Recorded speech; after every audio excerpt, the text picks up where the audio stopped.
Okay, well, Ted and I did a tire changing video episode on our last evidence-based triathlete podcast, and I was showing some on my bike, and I was looking at the tires, and I realized I needed to change the tires. So I thought I would do this again to give you a little bit more sense of another way to do it, or just a little bit more details.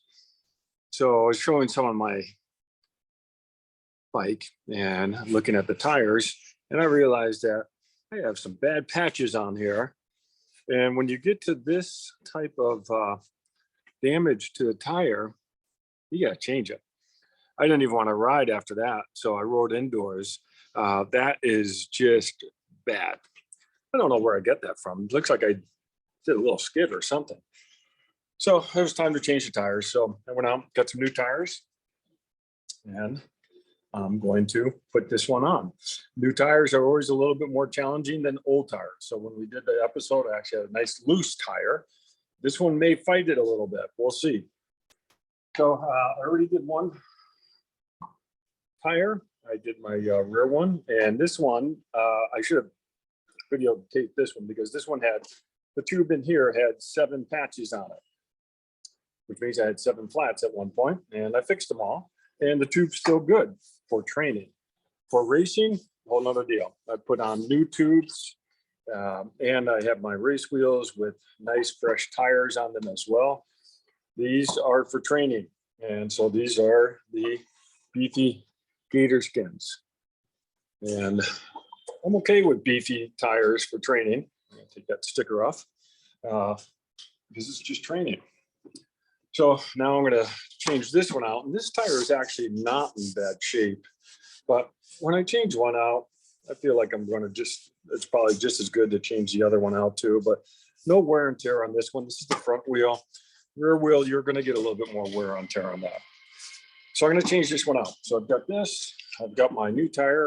I've got my tire levers. Got my pump. And I got a little baby powder. I'll show you that. Step 1, let out all the air. So I just loosened up the valve holder for the Presta valve and get all the air out. Get as much out as you can. It will make it easier. And I'm still listening for air. It's coming out. Okay, that's good.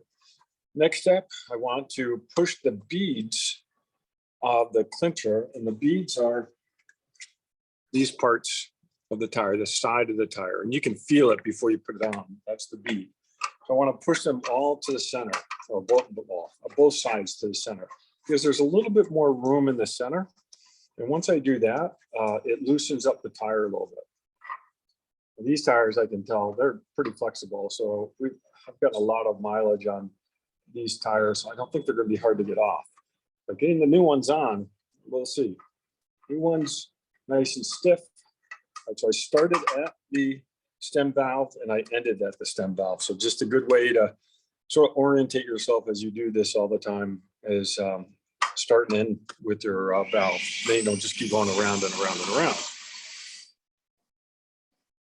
All right, so now I take my tire lever, I'm going to hold my wheel and I'm going to pull back my tire and I'm going to fit the lever in between that space between the bead and the wheel. Okay, let's see how I do this. All right, so pull back. And again, I'm starting just off the valve because it's a little chunkier tire right here, or tube, because the valve is right there. So I'm going to move off that and I'm just going to pull that down. Now, the last time I showed on my other wheel, I could hook the lever onto a spoke. I can't do that on these wheels. So I'm going to let that sort of go back up and I'm going to put another lever in just down a little bit further. And depending on how tight the tire is, I may put them pretty close together. And once I get that done, I'm going to pull the second one off. I'm going to try to make sure this one doesn't flip over and hit me in the head. So I'm watching this one. I'm trying to hold that while at the same time as putting in another lever a little further down at this point. Again, trying to get that in between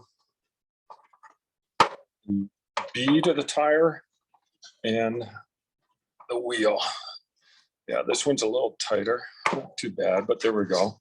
As I get them further apart, I still can't move this one, so it's too tight.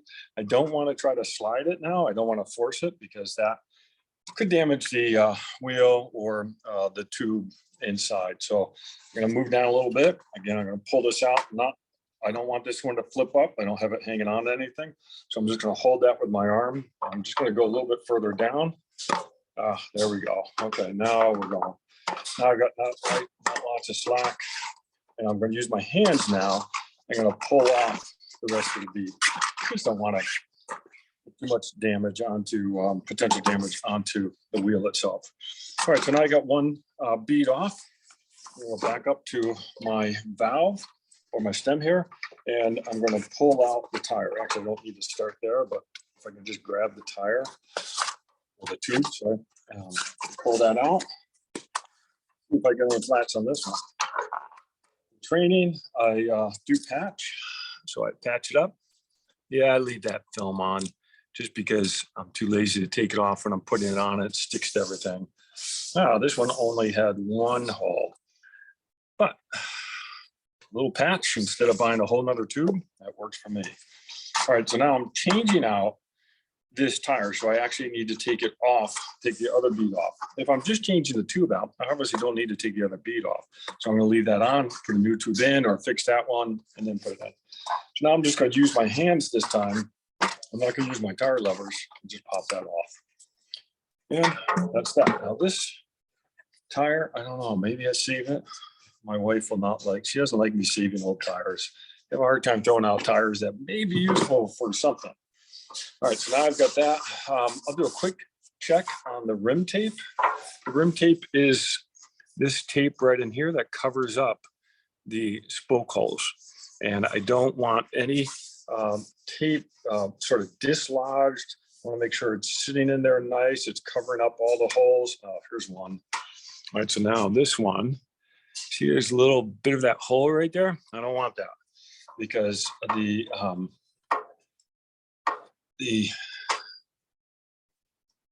tube could get pinched down inside that. Oh, and I didn't bring a tool that I need to move this over.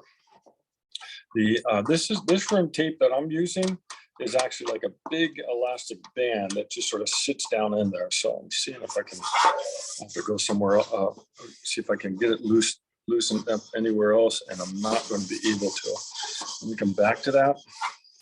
I might need to just go and get a little screwdriver to be able to pull that up and move that tape over. That's all I'm trying to do, is cover up that little hole there. Because I've had this happen to me, actually during a race. I changed a tube out, put a new tube in, and I got another flap. And I only discovered well after the race that it was because my rim tape had shifted. All right, let me see if I've got anything here. All right, so I'm just going to go grab another tool.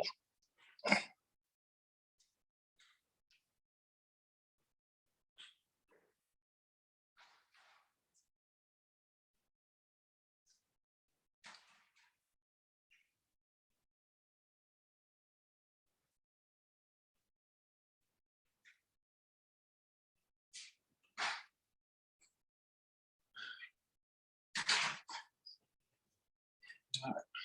So for what I'm doing right now, I'm just going to use a little screwdriver, flathead screwdriver. I don't like using metal on metal, metal on carbon, but all I'm trying to do is just, this is like a big rubber band. I'm just trying to lift that up and shift it over just a little bit to cover up that hole. Oh, there we go.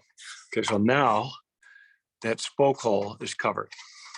That's what I want. I don't want any spoke hole showing at all. I'm going to shift it over just a little bit more, sliding, and that can happen. Now, this is an elastic piece of rim tape. Some people like to use electrical tape. I've used electrical tape in the past.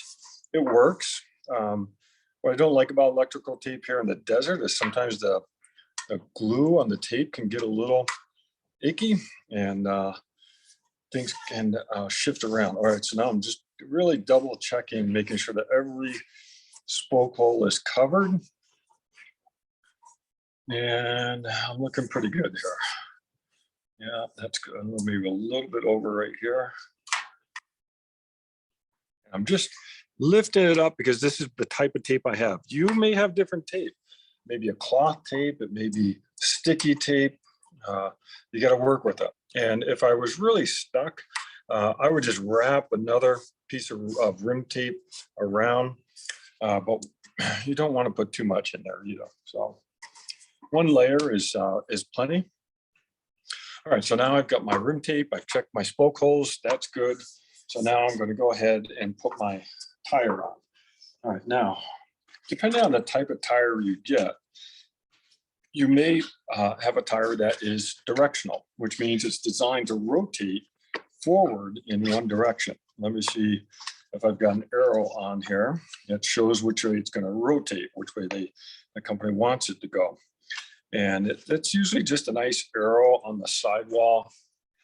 If I can find it.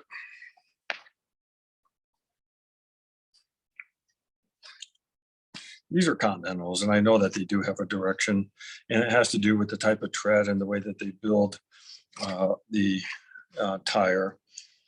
And there it is right here. I don't think you can see that. That's an arrow pointing that way. Okay, so the tire wants to rotate in this direction. So I just need to orientate myself correctly. This is my brake side, and my brakes are on the left side of the bike. So the wheel is going to rotate this way, and I'm going to put the tire on so that it's rotating in the direction that the company wants it to. Yeah, I'm just double checking I didn't flip it. I am, where'd my arrow go? Good, okay, arrow's pointing that way. Wheel's going to rotate this way, and I'm going to go around. Now what I'm going to do is locate my spoke hole, and I'm actually going to put my label of the tire right over that spoke hole. You don't need to. It's just one way to try to orientate yourself if you are looking for a cause of a flap. And I'm going to work away from that, and I'm going to start trying to work this bead on. Trick with some of these wheels is to try to get that first bead into the center of the wheel where it's a little deeper groove. And then if I start getting tight, I just grab it by the side and I try to pull it backwards towards me. Try to work a little bit slack this way. I'm going to try to do this without the levers. I may need the levers. This seems like a pretty tight tire. Yeah, this one's going to need a little bit of help. So work it over if I can with my hands.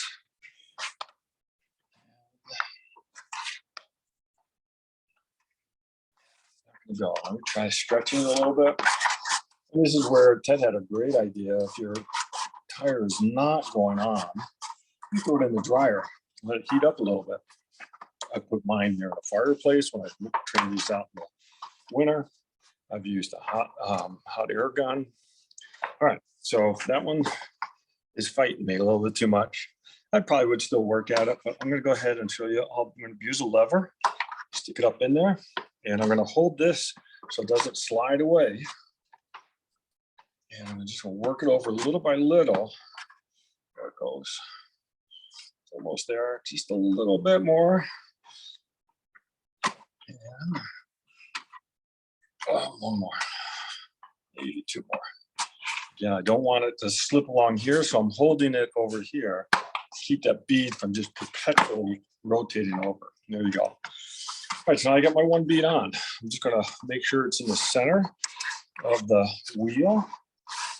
And that groove is sort of a nice groove to sort of work through. Gives a little bit more slack to get that bead on. And the edges of the wheel sort of come up. And you want to try to get in the center. All right, so now my tube is still good.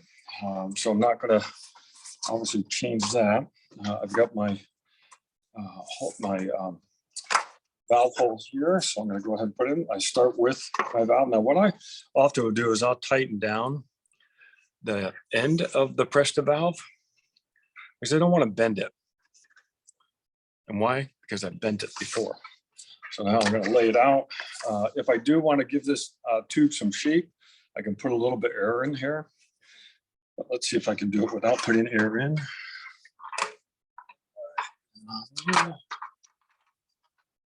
And I've bent that end of the Presta valve by trying to push it through deep wheels like this. And sometimes you miss the hole on internal hole here. All right, now the big thing is don't get your tube twisted. And that's why sometimes I'll put a little bit of air in. I don't want any overlapping of the tube like that. I want to spread that out nicely.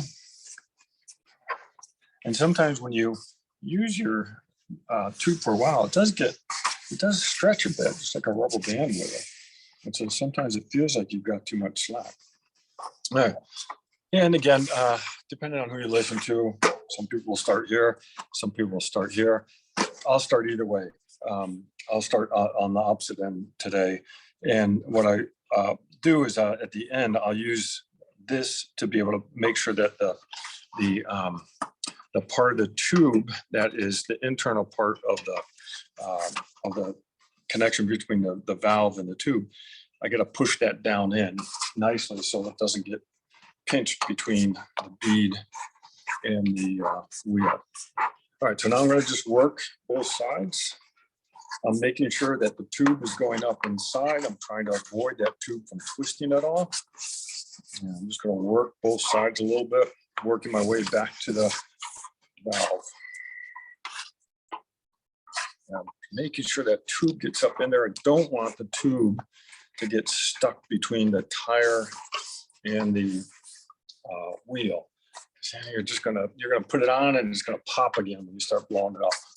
All right, so now I've got about this much left, and I really can't work that anymore. So now it's time for tire level.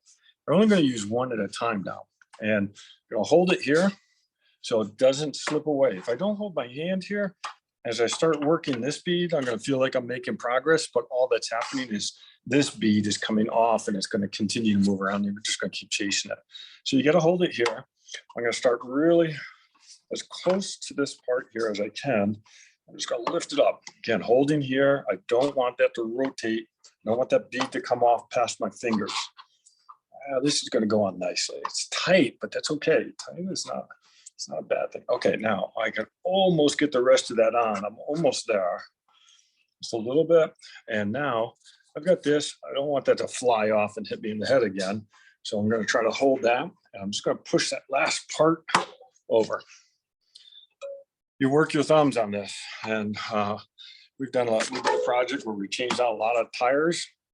And my thumbs were just destroyed after doing that type of project. All right, so now I want to make sure that the tube is well inside the tire. So I'm going to push up on the valve here and just make sure I can feel that tube and I can grab it and I can see, okay, that's up in there. I don't want the tube to be pinched between the bead and the, between the tire and the wheel. Okay, so I'm just checking, make sure there's no tube anywhere. And it happens a lot. The tube gets stuck between the wheel and the tire, and I have pumped up what I thought was going to be a good tire change, tube change, and I've popped it. And this is looking good. And oh, you know what? I just realized I usually put baby powder in a new tire.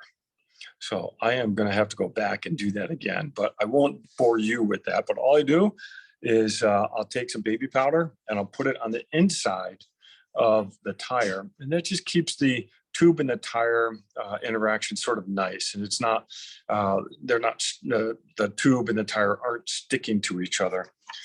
So I'll do that after I finish this up. All right, so now I'm going to go ahead and pump up, undo my valve cover there, put my pump on. Now remember the way the Presta works. It works by air pressure and it opens up the valve. So I don't need to push that chuck down very hard. I'm not trying to force that head of that valve down. So now as I start pumping this up, you might hear some popping noise, and that's the tube pushing the tire out so the bead is setting nicely.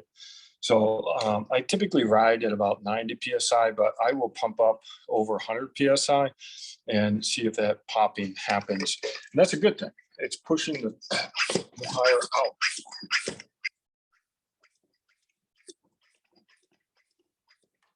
With a little pop.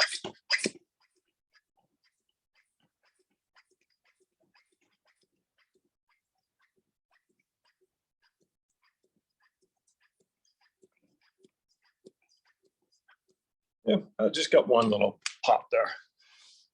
Pop that off. Close my valve. Do a quick check, make sure there is not any tube coming out the side. A bad thing to go off on a ride and have part of the tube poking out.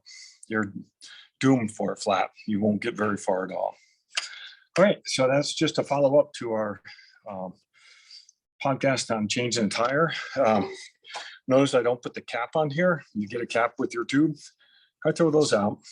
I don't, here in the desert especially, it's fine. Sometimes people have a screw that or a nut that goes down on the valve to keep it from rattling. You can press it in there just nicely.